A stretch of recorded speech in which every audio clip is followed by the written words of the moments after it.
U.S. President Donald Trump said it. 6 of the world's fastest growing economies are in Africa. Thank you very much, General. I appreciate it. And I'm greatly honored to host this lunch, to be joined by the leaders of Cote d'Ivoire, Ethiopia, Ghana, Guinea, Namibia, Nigeria, Senegal, Uganda, and South Africa. In particular, I want to thank President Condé, who is representing the African Union. Thank you. Thank you. In this room, I see partners for promoting prosperity and peace on a range of economic, humanitarian, and security issues. We hope to extend our economic partnerships with countries who are committed to self-reliance and to fostering opportunities for job creation in both Africa and the United States. Africa has tremendous business potential. I have so many friends going to your countries trying to get rich. I congratulate you. They're spending a lot of money. But it has that tremendous business potential and representing huge amounts of different markets, and for American firms, it's really become a place that they have to go, that they want to go. 6 of the world's 10 fastest growing economies are in Africa.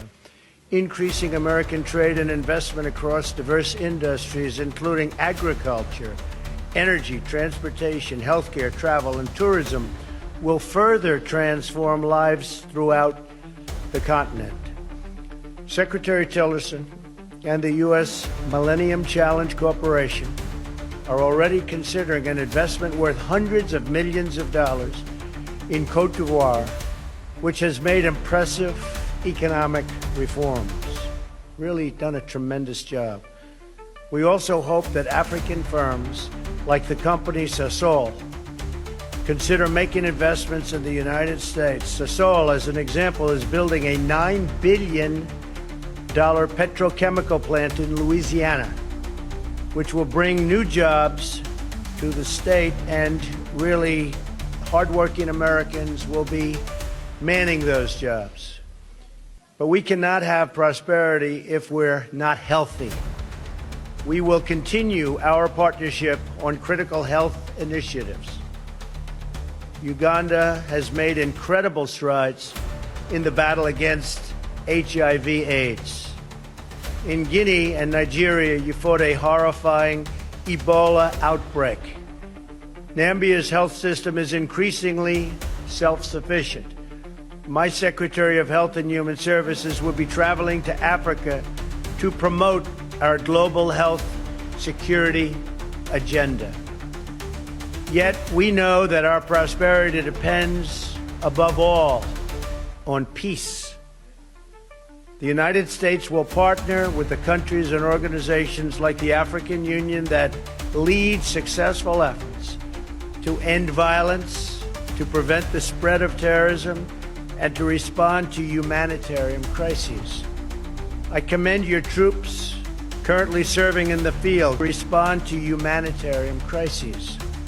I commend your troops currently serving in the field. Very brave, very, very brave what they're going through. As you well know, too many people are suffering from conflict in Africa. In the Central African Republic, the Congo, Libya, Mali, Somalia, and South Sudan, among others, they're going through some very, very tough and very dangerous times. Terrorist groups such as ISIS, Al-Shabaab, Boko Haram, and Al-Qaeda also threaten African peace. The United States is proud to work with you to eradicate terrorist safe havens, to cut off their finances, and to discredit their depraved ideology. And a number of you have told me, actually last night, that we've been doing a very good job over the last 6 or 7 months in particular. We're closely monitoring and deeply disturbed by the ongoing violence in South Sudan and in the Congo. Millions of lives are at risk, and we continue to provide humanitarian assistance. But real results in halting This catastrophe will require an African-led peace process and the sincere, really sincere commitment of all parties involved. And I know you're working on that, and you're working on that very hard. To assist in these efforts, I'm sending Ambassador Nikki Haley to Africa to discuss avenues of conflict and resolution, and most importantly, prevention. Lastly, I want to discuss our partnership against a global challenge. Today, the world faces an enormous security threat from North Korean regime. We must all stand together and be accountable in implementing United Nations sanctions and resolutions in response to North Korea's hostile and menacing actions. We believe that a free, independent, and democratic nation, in all cases, is the best vehicle for human happiness and success.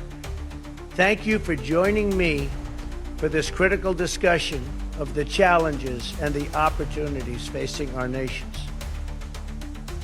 Africa, I have to say, is a continent of tremendous, tremendous potential.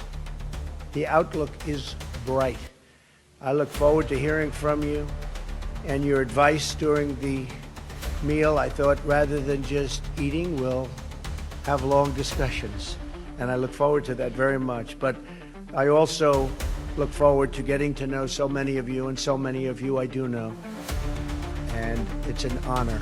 It's an honor. And I really want to congratulate you. Growing very fast, economically and in every other way. You've done a terrific job. You've had some tremendous obstacles placed in your path, but you have done really an absolutely incredible job. So I want to thank you, and I look forward to our discussion. Thank you. Thank you all very much. Don't forget to comment and subscribe to our YouTube channel for all the latest diaspora news updates. This is Diaspora News Guide. Follow us on Facebook, Instagram, and LinkedIn for more authentic updates and perspectives that matter to our global community.